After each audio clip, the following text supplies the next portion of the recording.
The desert stretched endlessly before him, a sea of golden dunes shifting and reshaping under the relentless gaze of the sun. The heat was oppressive, seeping through Dre's trend gear and clinging to his skin despite the breathable fabric of his jacket.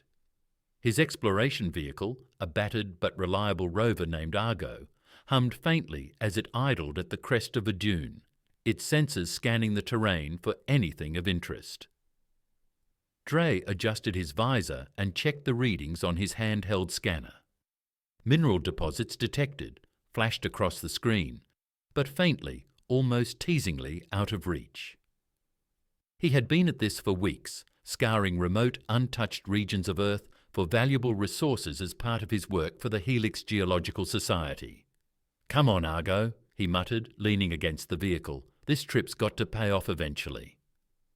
The monotonous rhythm of his routine was interrupted by a glint on the horizon, a sharp flicker of light that didn't belong. Frowning, Dre turned to his drone, Clover, perched in its docking station on the rover's roof. "Clover, take a look." The drone chirped in response, its rotors spinning as it launched into the air.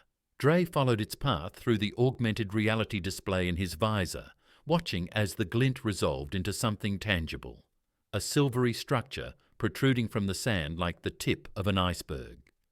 "What the hell is that?" he murmured, his heart quickening. He directed Argo toward the anomaly, descending the dune in cautious arcs. As he approached, the gleaming structure came into view, a tall, obelisk-like formation. Its surface was smooth and unmarred by the elements. It was distinctly alien, both in its perfection and in the faint, unearthly hum that seemed to resonate in the air around it. Dre stepped out of the rover, his boots crunching against the gritty soil. Clover hovered at his shoulder, its sensors whirring as it scanned the obelisk. Symbols danced across its surface, unfamiliar yet intricate, glowing faintly in shades of silver and blue. "Clover, record everything," Dre ordered, his voice hushed as if speaking louder might disturb the artifact. He extended a gloved hand, hesitating just shy of touching the obelisk. The air around it shimmered faintly, like heat waves on asphalt. Before he could decide whether to make contact, the hum intensified. A burst of light erupted from the obelisk, engulfing him. For a moment, there was nothing. No sound, no sensation, only an overwhelming brilliance. Then the light receded, and Dre found himself surrounded. They stepped out of the light like spectres made flesh, their forms tall and ethereal. 4 figures, unmistakably feminine, moved with a grace that seemed unbound by gravity. Their skin was a luminous blend of blue and green, as though light itself was refracted through their bodies. Their hair shimmered with metallic hues, cascading like rivers of molten silver. Dre staggered back, his hand instinctively reaching for the small pistol at his hip. Clover buzzed anxiously, but one of the figures raised a slender hand, and the drone powered down, falling limp to the ground. "Peace, human," the tallest of them said, her voice a melodic hum that resonated within him rather than reaching his ears. Her golden eyes glowed with an intensity that made it impossible to look away. "You have entered the domain of the Shari." Dre swallowed hard, his mind racing to process the situation. Shari?" "Yes," she replied, stepping closer. Her movements were fluid, like water flowing over stone. "We have waited for your kind." His breath caught as she leaned in, her gaze studying him with a mix of curiosity and something deeper, something predatory. The other 3 watched silently, their glowing eyes fixed on him. "What do you want?" Dre managed, his voice hoarse. The tallest woman smiled, revealing sharp, pearly teeth. "Answers will come in time. For now, you must follow." Before he could protest, a blinding light engulfed him again. The sensation of weightlessness swept over him, and when it faded, he was no longer in the desert. The world around him was a stark contrast to the barren sands. He stood within a crystalline structure, its walls shimmering with prismatic colors. Strange flora grew in abundance, their petals glowing softly in shades of blue, purple, and green.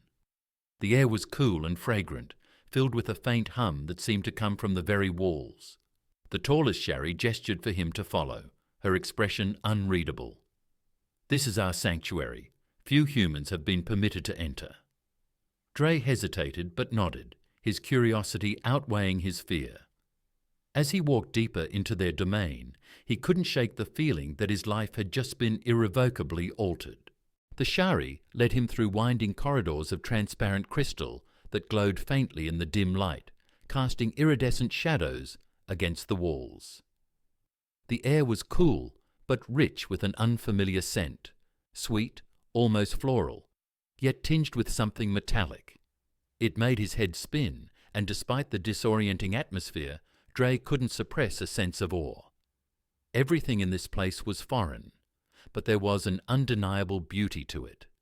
The walls seemed alive, subtly shifting and changing, as though the very structure of the sanctuary was reacting to their presence. Flowers, glowing softly, drifted in the air. As if moved by invisible currents, the Shari moved with an otherworldly grace, their steps silent on the polished floors. Dre was acutely aware of their eyes on him, those golden, glowing eyes that never seemed to blink, studying him with a quiet intensity. His skin prickled under their gaze.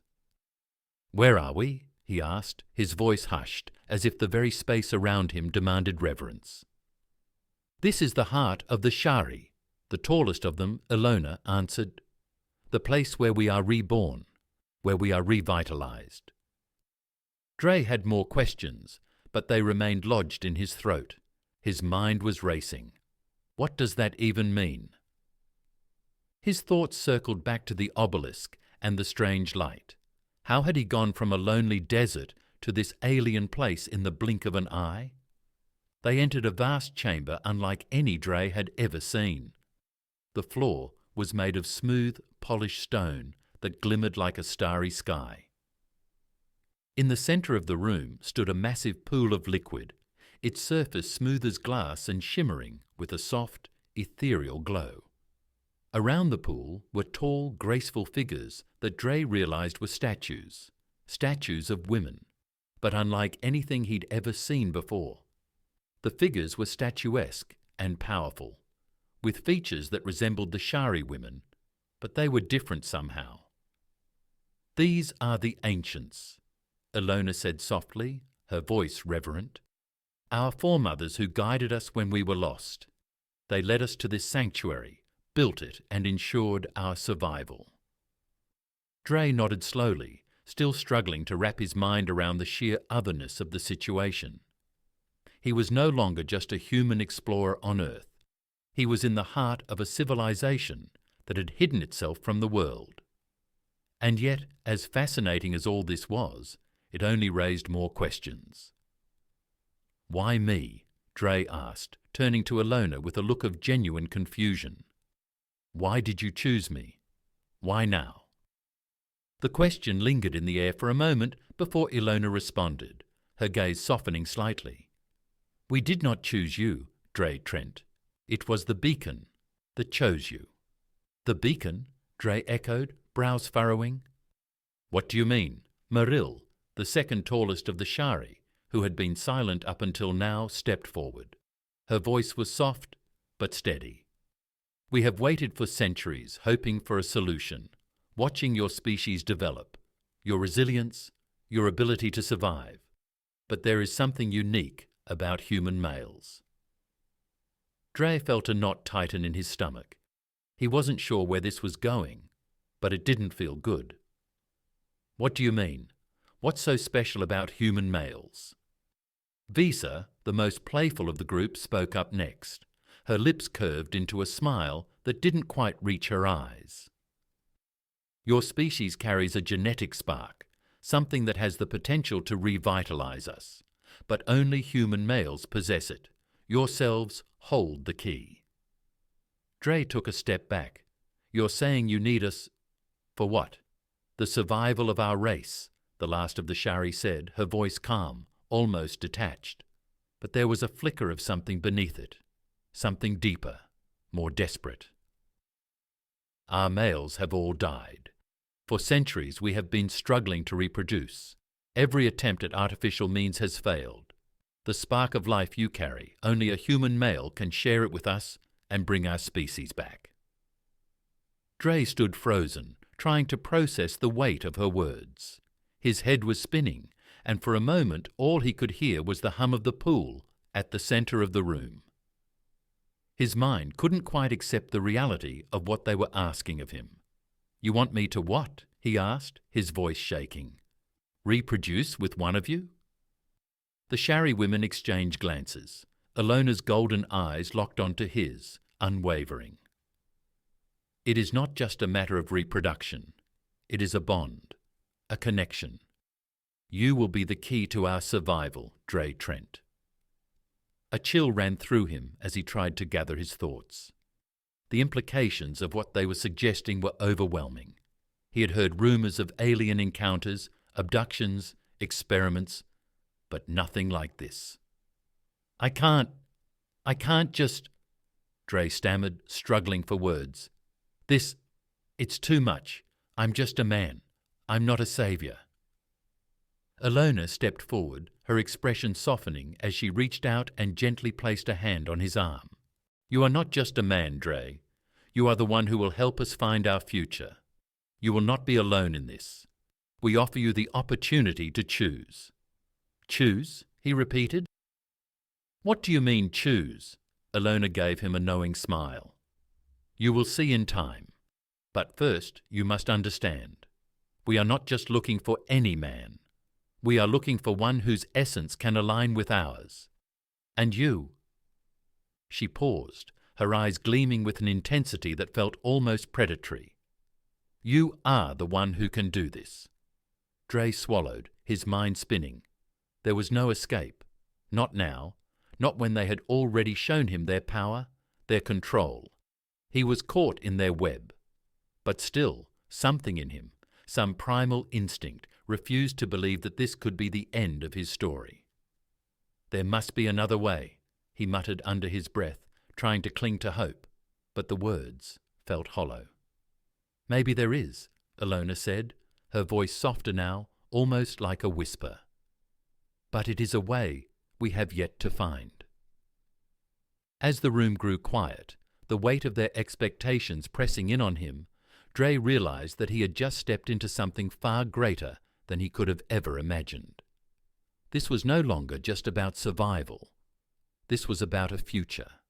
A future he was now bound to, whether he wanted to be or not. Could it help them?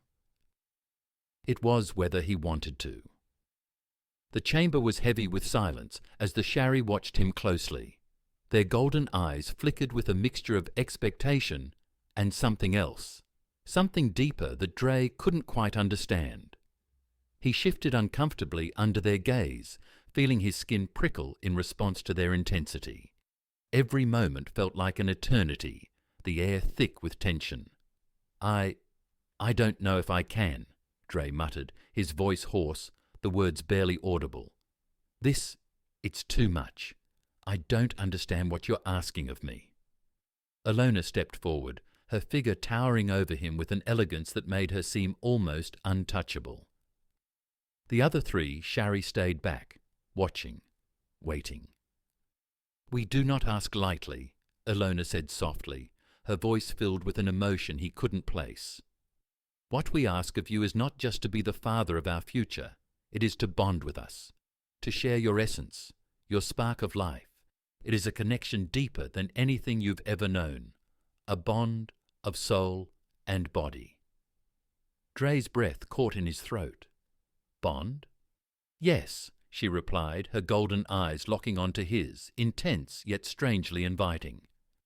"We are not merely asking for reproduction.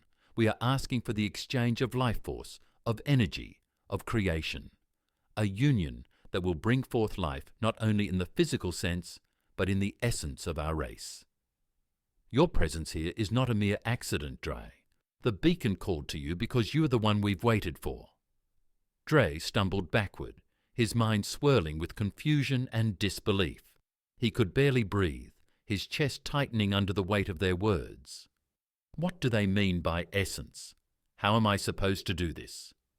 The tallest of the women, Ilona, stepped closer, her presence dominating the space around him. It is not as foreign to you as you may think. All beings, whether human or Shari, share a bond with one another, a link that exists on the deepest level. It is the foundation of our existence. But ours is weakening, and it is you who can restore it. Dre felt a ripple of panic rise within him. Restore it? What are they saying? The words were too much to grasp, his mind trying to make sense of what was happening. They wanted something from him, something more than just his body. They wanted his very essence. He had read about alien species with advanced technology, but this was something entirely different. He turned, pacing in the large chamber, trying to steady his racing thoughts. This doesn't make any sense. I'm just a human, a man. Why would you need me? Visa, the one with the playful demeanor, stepped forward, her smile enigmatic. You're not just a man, Dre. The Shari have studied your species for centuries. Human males. There's something unique about your genetic makeup, something that we cannot replicate no matter how hard we try. Your ability to reproduce, to create new life with us, it is something only you can offer. His head was spinning, the words swirling in his mind, but they didn't make sense. There was no way he could be the answer to their problems. He was no hero. He was just a man thrust into something he didn't understand. He stopped pacing and turned to face them again, his voice barely above a whisper. But why me? Why not someone else? There must be others. Why me? Ilona's expression softened, her glowing eyes steady on him. We have observed many, Dre, and among your kind, there's a rare spark, a unique energy. You are special. We chose you because we knew you were the one who could restore our dying race. Dre swallowed hard. The words stung, but there was something else in them, something sincere. He didn't know what it was, but the look in Ilona's eyes made him question everything. He wanted to run, to escape from this strange reality, but his body felt rooted to the ground. The Shari were not just alien to him, they were captivating. We do not ask for this lightly, Ilona continued, her voice soft yet filled with determination. But without you, we will fade into extinction. Our race will die, with no heirs, no legacy.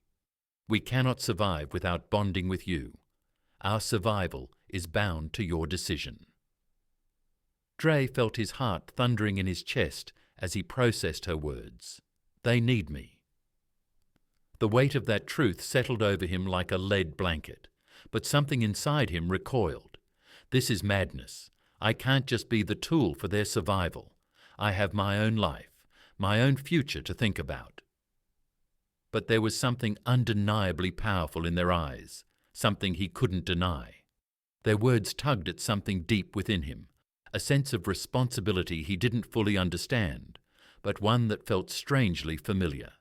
He closed his eyes, his mind spinning with conflicting emotions. What am I supposed to do? Suddenly, a soft hand rested on his shoulder. He jerked in surprise, looking over to find Maril standing close, her expression gentle, almost caring. You are not alone in this, Dre. We will share in this bond, in this connection. It is not just about our survival. It is about forging a new path, a future that we can all share together. Her words were like a balm to his wounded pride, but they only made the weight of his decision heavier. Could I really do this? Could I give myself to these women, bond with them, help them survive? Visa's voice broke through his reverie, her tone teasing but with an undercurrent of something deeper. You're wondering, Dre, what it will feel like, the bond, the connection. It's unlike anything you've experienced. It's not just about pleasure, though that is part of it. Drio looked at her sharply. What do you mean? She smiled knowingly. You will feel everything, Dre. The moment it happens, you will experience their thoughts, their emotions, their very essence. It's a fusion, a joining that transcends physical boundaries. It's intimate. It's powerful. He felt a flush of heat rise to his face. This wasn't just about sex or reproduction. It was about something far more profound, more intimate than anything he could have imagined. You don't have to decide now, Alona said softly, her gaze steady and unwavering. But know this, your decision will shape our future. The bond is not a temporary thing, Dre. It is for life. We will be connected, in mind, in body, in spirit. Dreo felt his breath catch in his throat. For life? The weight of their words pressed down on him as he stood there, torn between the gravity of their plea and the part of him that screamed for freedom. It was as if his destiny had been written for him, but he had yet to choose whether or not to accept it. "What happens if I refuse?" he asked, his voice trembling. Alona's eyes softened, but there was an undeniable sadness in them. "Then we will perish, and your kind will never know the full extent of what we could offer, the knowledge we possess, the future we could have built together." The silence that followed was deafening. Dreo stood there, staring at Alona and the other Shari, their eyes filled with a silent plea and unspoken understanding. There was no going back now. He took a deep breath. "I need time to think," he muttered, his voice barely a whisper. Alona nodded, her expression soft but resolute. "Take all the time you need, but know that your decision, when made, will not just affect us. It will affect you too, Dreo, for we are connected, whether you choose us or not." Dreo barely slept that night. The weight of Alona's words lingered in his mind, haunting him with every turn of his restless thoughts. Every time he closed his eyes, he saw their golden eyes, their perfect faces, the intensity of their desire for him. But more than that, he saw the consequences of his decision. What if I say yes?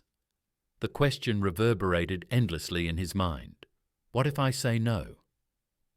The chamber he was staying in was quiet, the only sound the hum of the alien technology embedded in the walls.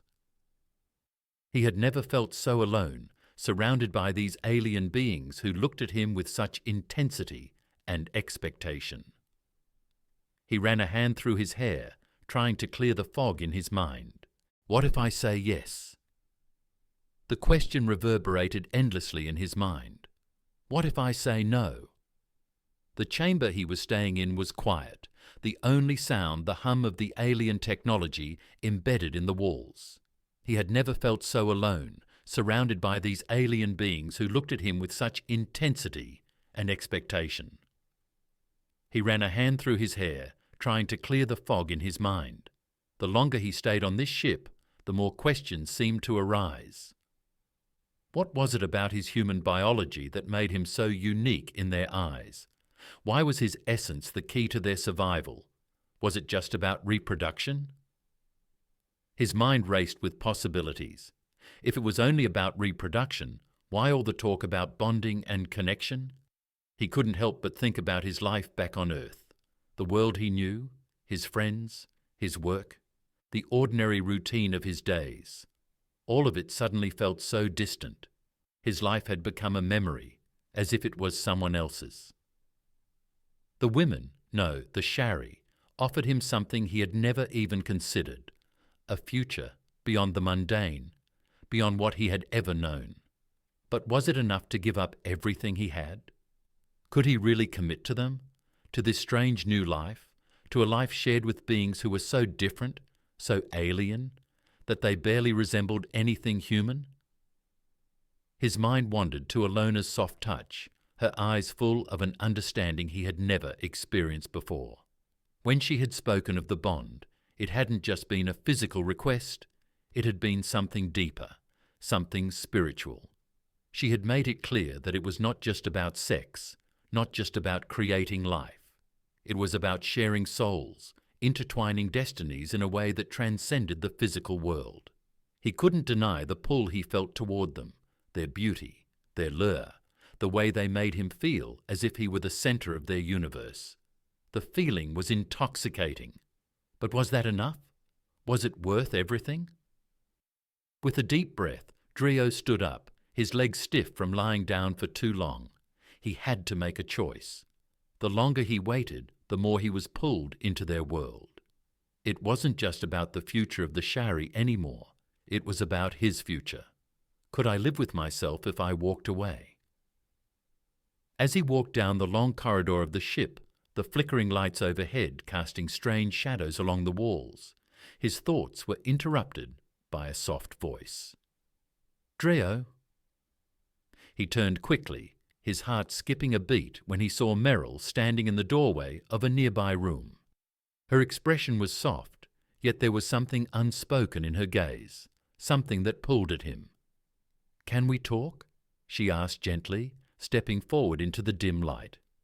He nodded, still unsure of what to say. The last thing he wanted was to be cornered, to have someone try to convince him one way or another. But Meryl wasn't like the others. She had been the first to speak to him when he arrived, the first to show him kindness, and the first to help him understand what was happening. "What's on your mind?" she asked, her voice calm, her eyes searching his face as if trying to read him. "I don't know what to do," Drio admitted, his voice rough. "I keep thinking about everything. The bond, the future of your people, what it all means. I don't know if I can be the one to make this decision. What if I fail you? What if I'm not enough?" Meryl's eyes softened and she took a small step closer. "It's not about being enough, Drio. You are enough, just as you are. This isn't about being perfect. It's about connection. The Shari don't need perfection. We need someone who will stand beside us, someone willing to share in our journey, even if it's difficult." "But what if it's too much?" Drio asked, his voice strained. "I don't know if I can handle this. This bond, it's not something I can just take lightly. It's a lifetime commitment." Meryl smiled gently, her golden eyes reflecting a warmth he hadn't seen before. "I know it's overwhelming, but you're not alone in this. We will help you. It's not just about us taking from you. It's about us sharing with you. The bond will be something we all experience together." Her words were like a soothing balm on his troubled mind, but they didn't make his decision any easier. "But I don't even know what that means," Drio confessed. "What is it like? What's it like to be bonded, to feel everything they feel?" Meryl stepped closer, her voice dropping to a whisper. "It's a merging of souls. When you bond with us, you will experience things you never thought possible. The emotions, the thoughts, the memories. They will become part of you. You will see the world through our eyes, and we will see it through yours. It's an intimacy beyond anything you've ever known." Her words sent a shiver down his spine. He had never thought about intimacy in such a way. This wasn't just physical attraction. This was something far deeper. "Could I really do this?" he thought. "Could I bond with them, share myself in such a way?" "What if I can't handle it?" Drio whispered. "What if it's too much for me to take in?" Meryl's gaze softened and she placed a hand gently on his arm. "It will be difficult at first, but the bond is not something to fear. It will bring us closer, make us stronger. And you will find that you are not alone in this, no matter what you decide." Drio closed his eyes for a moment, processing her words. He could feel the weight of his decision pressing down on him, the magnitude of it almost unbearable. But something else stirred within him, a desire to know, to understand, to take the leap into the strange new world they offered. "I don't know if I'm ready," he said quietly, his voice faltering. Meryl smiled, her eyes filled with compassion. "You don't have to be ready, Drio. But know that when the time comes, you won't be alone. We will be with you every step of the way." The quiet that followed felt like an eternity. Finally, Drio looked at Meryl, her gentle expression, her soft gaze, and something inside him stirred. It wasn't just about the Shari or their race anymore. It was about him, about his own desires, his own future. And for the first time since he had arrived, he wasn't afraid. He was ready to choose. The days that followed passed in a blur of anticipation and tension. Drio could feel the weight of his decision growing heavier with each passing hour. The Shari watched him closely, waiting for him to make a choice. Their beauty, their allure, their strange magnetic presence filled the corridors of the ship, every moment brimming with the quiet hum of their expectations. Yet despite the pressure, Drio felt an eerie calm settle over him. The choice had become clear, even though it was something that no part of him had ever imagined he would have to make. It wasn't just about what the Shari needed or what they wanted. It was about him, his own growth, his willingness to embrace something far beyond the confines of human experience. The question was no longer whether he was ready, but whether he could deny the bond that was calling to him, a bond of connection, of unity, of shared existence. One evening, as the stars outside the ship twinkled like distant beacons of possibility, Drio stood before the council of Shari. The women who had waited so patiently were gathered before him, each of them radiating an intensity that seemed to pulse through the air. Their eyes locked with his, unwavering, as if they could see directly into his soul. Alona, Maril, and the others stood side by side, silent but expectant. Drio took a deep breath, his heart steadying as he spoke, his voice clear and resolute. "I've thought about this long and hard," he began, "and I've come to realize that my fear wasn't about the bond itself or about what you need. It was about myself, about who I am and what I'm willing to become. I've lived a life that was comfortable, predictable, safe. But nothing worth having comes without sacrifice." He paused, looking each of them in the eye. Their faces were soft, patient, understanding. "I want to be part of this," he continued, his voice stronger now, filled with determination. "I want to experience the connection that binds you, the connection that could bind us all. I want to see the world through your eyes and share in your journey as you've shared in mine." Alona's golden eyes softened, a rare smile tugging at the corners of her lips. "You've made the right choice, Drio," she said quietly, her voice full of warmth. "It's not an easy path, but it is the one that leads to something far greater than any of us can fully comprehend."